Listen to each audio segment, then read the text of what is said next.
Bismillahirrahmanirrahim. Assalamualaikum warahmatullahi taala wabarakatuh, and a very good day.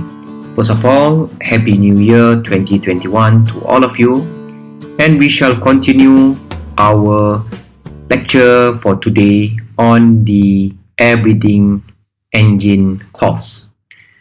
For today's topic, we will go through the gas turbine cycle for aircraft propulsion.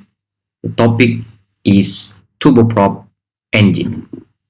We have gone through several subtopics in these gas turbine cycles for aircraft propulsion, such as criteria of performance, intake and propelling nozzle efficiencies, simple turbojet cycle, the turbofan engine, and now we are going to look into the turboprop engine.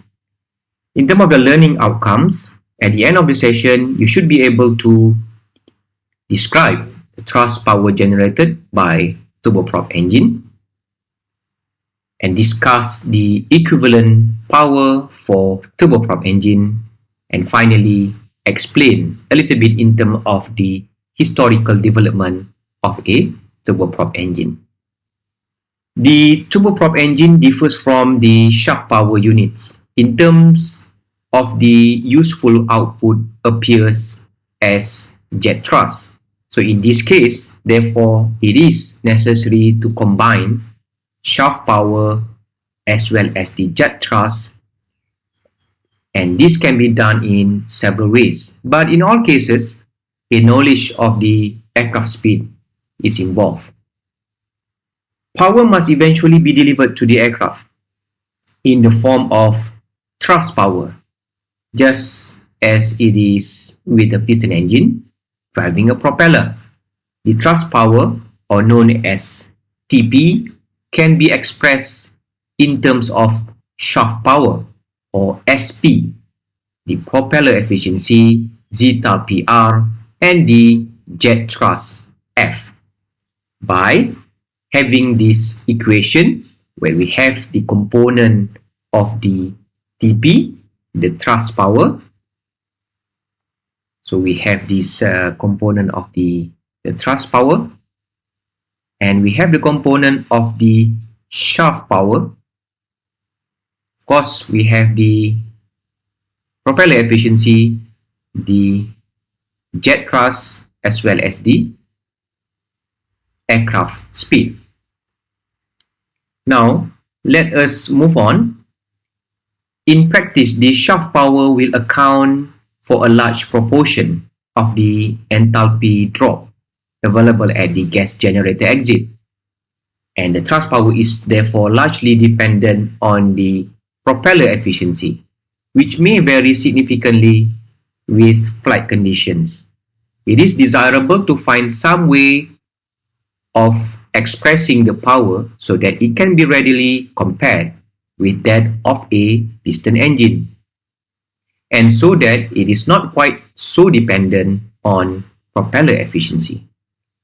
The same basic engine may be used in conjunction with a variety of propellers for different applications, and it is the performance of the engine itself which is then the most interest to us. A more suitable way of expressing the power of a turboprop engine is to quote the equivalent or effective power, known as EP, which can be defined as this expression. So in this expression, we have the component of the EP, and then we have the TP, the thrust power, we have the shaft power, and the propeller efficiency, we have the thrust, the aircraft speed, as well as the propeller efficiency. The propeller efficiency now affects only the small term because it is very insignificant. The equivalent power is an arbitrarily defined quantity, and it should not be quoted without reference to the flight speed. You have to note that the equivalent power and the shaft power are equal at static conditions. Although there is some beneficial in terms of the jet thrust. Allowance must be made for this when comparing engines under takeoff conditions. Experiments have shown that an average propeller produces a thrust of about 8.5 Newton per kilowatt of power input under static conditions, so that the takeoff equivalent power is conventionally taken as shaft power plus the thrust divided by the 8.5 Newton, with shaft power in kilowatt and F thrust in Newton unit. Turboprops are usually rated based on the equivalent power at takeoff conditions. Take note, it is at takeoff conditions. And the specific fuel consumption, the SFC, and the specific power are often expressed in terms of that equivalent power. It is nevertheless desirable to quote both the shaft power and jet thrust available at any condition of interest, and it should be recognized that the equivalent power is merely a useful but artificial concept. So in view of this similarity between the turboprop and the shaft power units, it is not necessary to elaborate on cycle requirements. The only basic difference is that the designer can now select the proportions of the available enthalpy drop from turbine outlet at atmospheric used to produce shaft power and jet thrust. It can be shown that for any given flight speed, we have the flight speed and altitude, there is an optimum division of the enthalpy drop. A simple rule of thumb is to design so that the turbine exit pressure is equal to the compressor inlet pressure, and the equivalent power is not particularly sensitive to turbine exit pressure in this range. Modern practice is to aim at maximizing shaft power. You want more from the shaft, resulting in a turbine exit pressure well below the critical pressure ratio.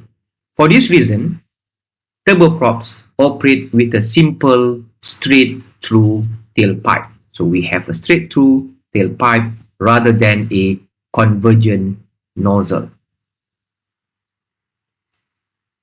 The combined efficiency of the power turbine, propeller, and the necessary reduction gear is well below that of an equivalent propelling nozzle. It follows that efficiency of energy conversion, or zeta E, for a turboprop is lower than that for a turbojet or turbofan. The turboprop has remained competitive for speeds up to Mach 0.6. However, because its propulsion efficiency, or zeta E, is so much higher than the turbojet. The propeller efficiency itself, using conventional propeller design methods, decreases drastically at flight speed above Mach 0.6. And for this reason, the turboprop did not become widely used for long-range aircraft, being superseded by turbofans or equivalent propulsion efficiency. Turboprops are widely used in business aircraft, trainers, and short-range regional airlines at power levels ranging from 500 to 4,000 kilowatt. They are also common in small utility aircraft such as this picture, the Pilatus PC-12, and the Cessna Caravan, where the extremely high reliability of modern turboprops allows the use of a single engine. An interesting application was for long-endurance maritime patrol applications, where the aircraft flew to search area at Mach 0.6 and about 8,000 meter altitude and loitered at low altitude and much lower speeds. For example, the Allison, or known as Rolls-Royce T56, proved very successful in the Lockheed P3, which entered service in the late 1950s and is forecast to remain in service to 2030. So we have around 9 years to go. So this is a picture of Rolls-Royce Allison T56, and the T56 was also used in the Lockheed C-130 Hercules and has even longer in-service expectancy, having been updated in 2015 to improve both the specific fuel consumption and overall life. In the early 1980s, considerable attention was focused on the design of propellers with goal of obtaining propeller efficiency at 0.8 flight Mach number. The successful development of such propellers would have given large savings in fuel compared with existing turbofan. So the design of the propeller was marked differently from conventional designs, using highly swept supersonic blading, normally 8 to 10 blades, and these devices were called prop fans. So we have the prop fans to differentiate them from conventional propellers. Aircraft studies showed that prop fan powered aircraft would require much higher powers than previously experienced with turboprops, and gearbox design became a significant issue. A further major problem was the transmission of propeller noise to the passenger cabin. This is very difficult to reduce, and it was widely recognized that a substantial increase in noise over existing turbofan levels would not be acceptable to passengers. It was probable this could only be overcome using pusher configurations with the propellers mounted behind the passenger cabin. So in the 1980s, there was a lengthy period of stable fuel prices, and this, combined with the conservatism of airlines to introducing revolutionary new technology, led to loss of interest in this development. So as mentioned earlier, it is possible these ideas may be revisited and as so-called open rotor engines. A bit of history here. When gas turbines were introduced into the civil aviation market in 1950s, there was a heated controversy regarding the relative merits of turboprops as well as turbojets. At that time, fuel costs were unimportant because fossil fuels are abundant, and the turbojet emerged as the clear winner, eventually being superseded by turbofan. Meanwhile, turboprops, however, established a niche market for smaller aircraft with 10 to 70 seats and flight speeds ranging from 400 to 600 km per hour. So these were primarily used on flights with duration of roughly 60 to 90 minutes with a range of typical 400 to 600 km.